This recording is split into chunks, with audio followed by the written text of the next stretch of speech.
It's stupidly big. This video has lots of action shots in it, and plenty of detail, but not too much detail. I maintain a property that is over 35 acres, and my goal is to have a gas-free homestead. This is the story of how I took my 2 riding electric lawnmowers off the electrical grid for good.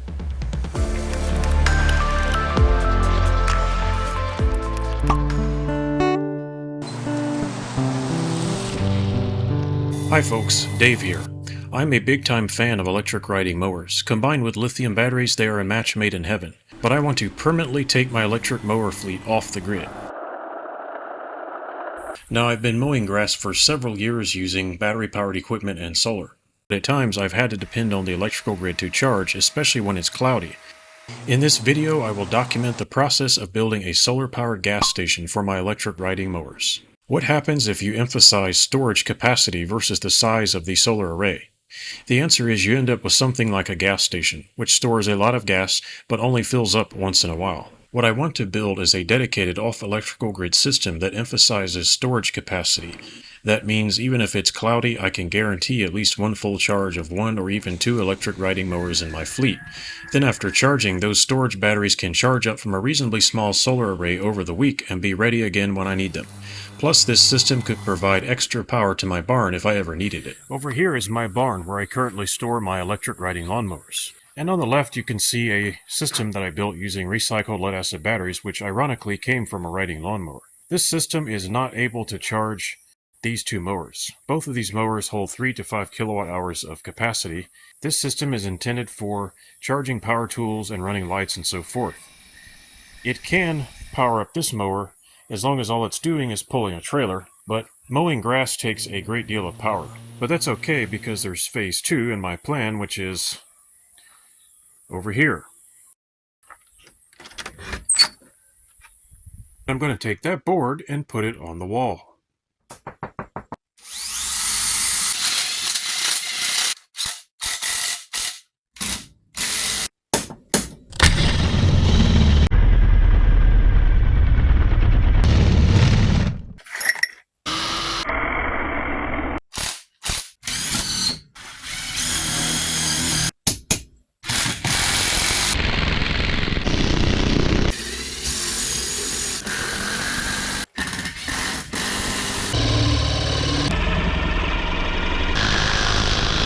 And now the fun part.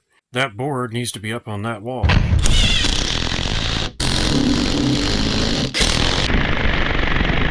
Let's see, is it level? Yeah, it's a little off, so I'm going to straighten it out.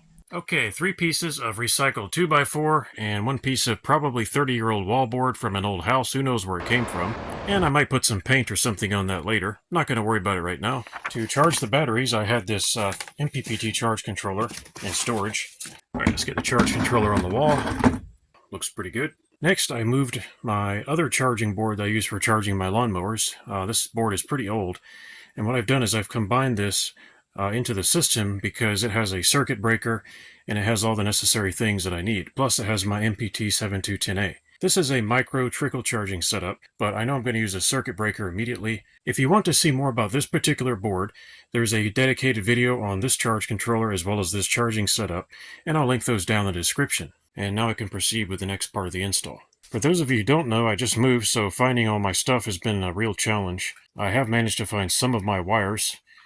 All of my power and lighting today is coming courtesy of the recycled lead-acid batteries in the next room over. I don't think that system will be replaced by this new one that I'm building because this is specifically for my lawnmowers, but I may change my mind later. If you want to see that other system that I built out of recycled parts and just old batteries, I'll put a link in the description to that video. So right now what I'm doing is I'm connecting the positive and negative PV or solar wires into the circuit breaker. And this circuit breaker is the kind that will also act as a disconnect because it's a double pole breaker. And that's the markings I'm referring to right there. You can see that there's a positive and a negative. These wires here simply go out to the solar panels. Once I get those in position, I haven't figured out which panels I'm going to use. And then the positive and negative comes out here, and I do have some extra fuse blocks and other stuff here in case I need to use that. This goes way back in history. This is something I've used to do a lot of experiments and work with. Unfortunately, I don't have a circuit breaker box yet. I will be ordering that. So right now I'll just have it anchored here. At least it's on a DIN rail. and the cord is clamped here, so that's better than nothing. These cables here need to be anchored. I haven't yet decided on the exact layout, so a lot of this is kind of a work in progress. Positive and negative, red and black, going into the PV inputs there. Then we have some battery cables. I think I'm going to be using these. I just went ahead and hooked them up to have a look at them. They are more than thick enough for the current I'm going to be pushing into the batteries. I will clean up the wires and try to make it look a little bit better, more professional as time goes forward. Alright, now it's time to see what kind of inverter I'm going to use on this setup. I'm running my LED tube lights on a modified square wave inverter. They weren't very expensive and I think it's worth the risk. I just need to get some work done. This is all fed by a single 100 watt solar panel into these batteries. Works pretty good. I've got the inverter on the wall. This is the one I was able to find for this project. It's a low frequency sine wave inverter made by NVT. Not sure how to pronounce that. That will be enough to get me charging my mowers as soon as I can. I'm not going to be running my inverter into the electrical system and powering it up. It's just in a state of disrepair and I don't trust it, which is a shame. I could just wire right into this load center here, but that's not going to happen. Of course, eventually I'm going to eliminate the inverter and use DC charging, but one step at a time. Energy conversions are just like currency exchanges at the airport. You always lose. Dr. Dale Thomas. It's incredible how many voltage conversion stages there are in a typical off-electrical grid solar power system. We're going from PV-DC solar panels to an MPPT charge controller to a 12-volt storage battery, which goes to an inverter, which also has a DC boost stage inside plus an output stage, which then converts it to AC 120 volts, which then travels over a cord to the switch mode power supply mower charger, which then charges another battery, which is the 48-volt DC battery in the mower, which then goes to a BLDC motor controller and it gets converted to 3-phase AC, which then drives the BLDC motors in the mower itself. My plan is to slowly eliminate as much as possible my dependence on DC to AC inverters and high-frequency switching technology. So clearly, at some point in the future, my mowers will be charging from a pure DC system without an inverter or a charge controller. I believe that direct DC solar power is the future. Currently, I am integrating a 55 volts PV DC microgrid with battery backup at my new property. If you're interested in PV-DC power coming straight out of the wall outlet in your home without any charge controller or inverter required, check out my introduction video about my DC microgrid project. I'll link it in the description. Well, here's the construction zone. I started working on this several months ago. Due to sickness and everything else, I've been slowed down. What we need is some power storage, and that's where this comes in. So WattCycle was kind enough to send me a huge 628 ampere battery. That's right, 628 amperes. It was so hard to get this box in here. So let's go ahead and tear this thing open and see what's in there. Well, I got the top of the box open. I hope that counts. So this is a really impressive battery, I'm sure. It comes with a manual and all the bolts you need. It's like some covers for the positive and negative. That's neat. So let's take a look and see the battery for the first time. It is huge. Wow, look at that thing. Unbelievable. I don't know, let's see if I can get this thing out. Well, it's stupidly big. Don't ask me how I got that thing under the table in my state. So yeah, this is a WattCycle 628 ampere battery, 12 volts. I tell you, I'm really into 12 volts. There's so much you can do with it. This is really going to be a huge powerhouse for the barn, and it's a huge upgrade. I can't believe WattCycle sent this to me, but they did. I'm amazed. These are 0-gauge cables. These should do very well to connect the inverter to the battery. So now I'm taking these cables to the barn to install them and see if they're long enough.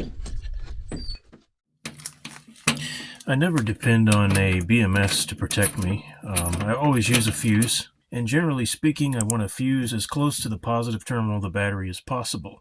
So one of my favorite ways is simply to use a short connection from the positive post to the battery and use something like an ANL DC fuse right off of that. Gives me a little bit of standoff, it's a little bit more convenient. So that's what I'm going to do here. I've been doing this for a long time, and this is what works for me. Now I take the fuse and I attach it like this. And this gives me a way to see the fuse very easily, verify if it's got any problems, if it's blown or whatever. If I need access to it, it's very easy to get to it. and it's pretty convenient, keeps it out of the way. Of course, I'd rather have this fuse mounted on the board, but the board is up there, so that ain't gonna happen. This is a 0000 gauge piece of copper wire. That's why it's so thick. This cable here is 0 gauge, and I think it's more than adequate for the amps I'm going to be pulling. Probably around 100 amps, something like that. And then, of course, we have the shunt, which I'm using for a Coulomb counting amp meter. And I need to mount that here somewhere. I prefer to mount it on the battery post. Not always ideal, but in this case, I think I'm going to go for the battery post directly on the battery. And this is going to count the amps in and out of the battery, allow me to keep track of the SOC, or the state of charge. I may change my mind later, who knows? I might move this shunt somewhere else, but I think I'll just leave it where it is for now. Well, the install's making progress. It's taking a little longer than I want it to, but now that I have my 0 gauge cables, I can start getting ready to power the system up. There's quite a lot of work left to do, though. Some cable management, and I have to find some more solar panels to hook up to this thing as well. But one thing at a time. Alright, I got the cables connected. However, I do not have the necessary cable to connect my circuit breaker for the charge controller. But the cables are going to reach. They're going to be able to go all the way down against the wall. They're going to drop behind this table. Once I get my circuit breaker for the charge controller, I think it will mount here, or maybe I'll mount it here, I'm not sure. The WattCycle battery includes these nice plastic protective caps. And my connection here is a little bit unconventional, but I think I should be able to use them. Yeah, I can still use them. There we go. That looks nice, actually. I have not seen this exact type of cap before. Pretty nice. Now I'm making the connection to the positive side of the fuse on the standoff. And now I'm connecting the negative side to the shunt. And just a note to those who may not know this, you should generally tape up the handle of your wrench or use an insulated handle, because this is a 10 kilowatt wrench. If it shorts something out, it's going to conduct a lot of electricity. In fact, if you look closely, you'll see this wrench was already about a 1 kilowatt wrench, and that's why it's missing a piece out of the jaw. And yes, I shorted out a wire with it, but I just thought I'd pass that on for those of you who want to learn about safety, because safety first. So I would consider this circuit breaker to be kind of a midline one, because it costs much more than the really cheap ones. In interest of DIY, I'm going to give it a try. This is a 50 amp circuit breaker. This goes to the battery and the inverter, and this goes from the charge controller to the circuit breaker. So let's power it on.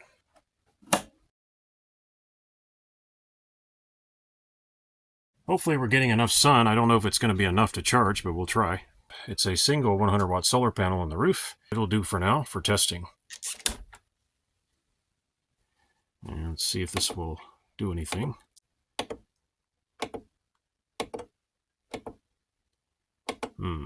Well, I think I found the problem. Loose wire.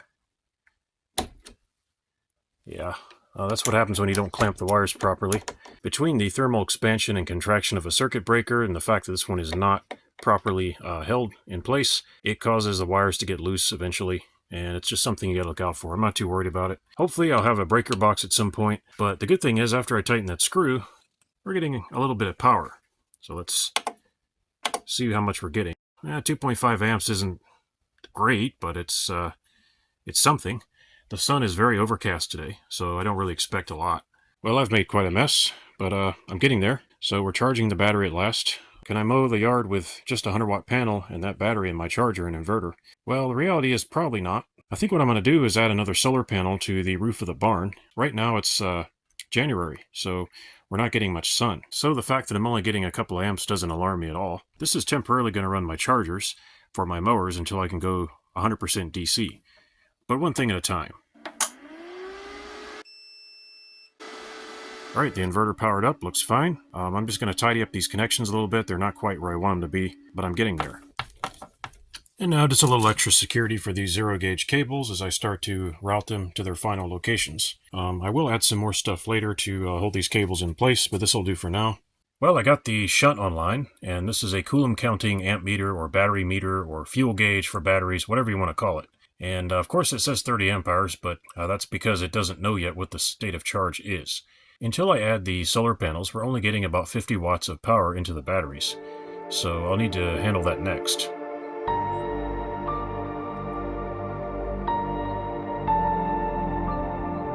I love to experiment, but I know the reality is I'm not going to run my 2 mowers off of a single 100-watt solar panel. It just takes too long to fill the battery. They can't be large panels or mounted on proper rails due to financial and physical constraints, so I will use what I have. These solar panels came from the solar workshop that I used to own. Well, there's the end result. I've got a total of 16 magnets holding those solar panels on the roof, and I don't know how much power I'm going to get, but hopefully more than I was getting. Unfortunately, the sun has already quit for the day. It's very overcast, and it's the end of the day, but I guess I'll test these tomorrow. I made generous use of the old recycle fasteners that I found laying around all over this farm and in this barn. Saves me a lot of money, and got my solar panels installed, got the wires installed, and we're good to go. So this solar panel is now the one maintaining my recycled lead-acid batteries in the barn, and those run the overhead lighting. This building doesn't work so great for my magnetic solar panels because of the corrugations on the wall.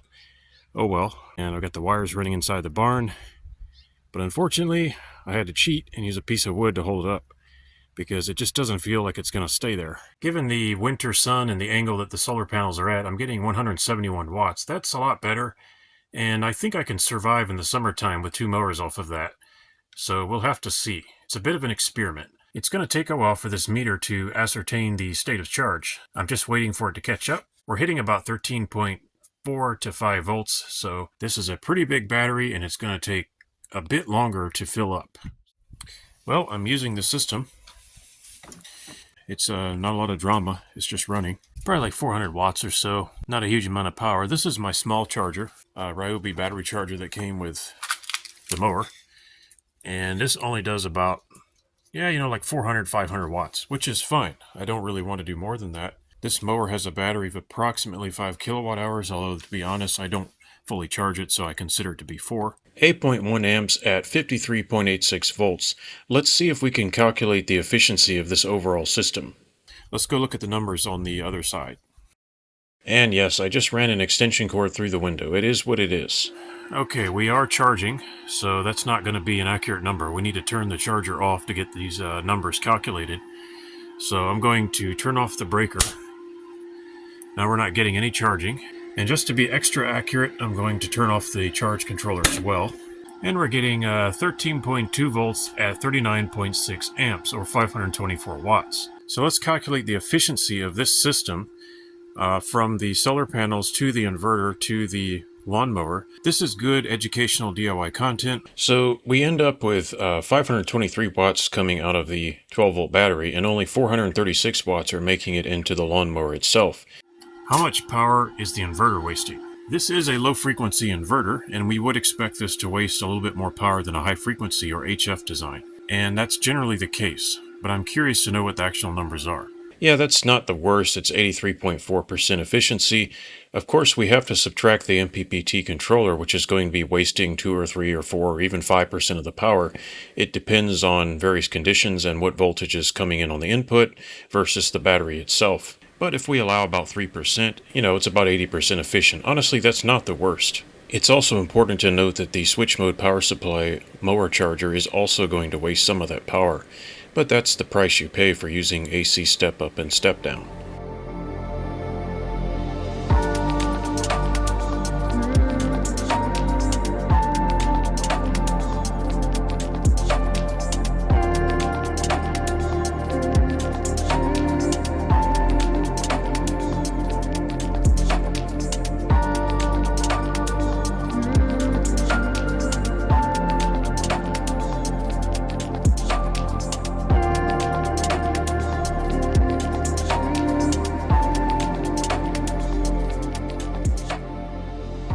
Can these 3 small solar panels mow a few acres of grass without burning any gasoline? Assuming we get some sunshine, yes they can. In summer sun, I receive about 1.5 kilowatt hours of power per day, and that's assuming the sun shines. In my experience, it takes about 2 kilowatt hours to mow the front yard and some of the surrounding areas. About 3 to 4 kilowatt hours are required to mow the rest of the fields, driveway, and detail work. I have several years of experience operating riding electric lawnmowers, and I have developed a feel for how many kilowatts it takes depending on, for example, how thick or tall the grass is, and whether I skipped a day in mowing and let it grow up. This experiment taught me what having a lot of solar battery storage means. With up to 8 kilowatts of storage in this case, I can mow and fully recharge both mowers on the spot and get the job done, no matter what the sun is doing at that very moment. It gives me a considerable buffer to ensure the mowers stay running under changing solar conditions. Not only that, the system makes charging my push mowers, weed trimmers, and other devices complete child's play.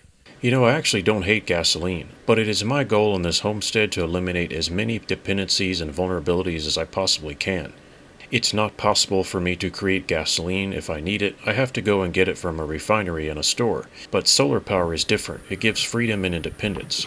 Once I have the equipment, I've made the upfront investment, I have the ability to endlessly produce my own electrical power and use it for many years to come. So what's next for these mowers? Well, it's going to be direct DC charging, so please be sure to subscribe and stay tuned so you don't miss those projects. Also, a big thanks to WattCycle for providing the 628 amp hour battery for this project. I do not collect affiliate sales commissions on the sales of this battery. If you wish to purchase it, there is a link placed in the description. It is not my goal in this channel to influence or sway the viewer in any way. I am not an influencer.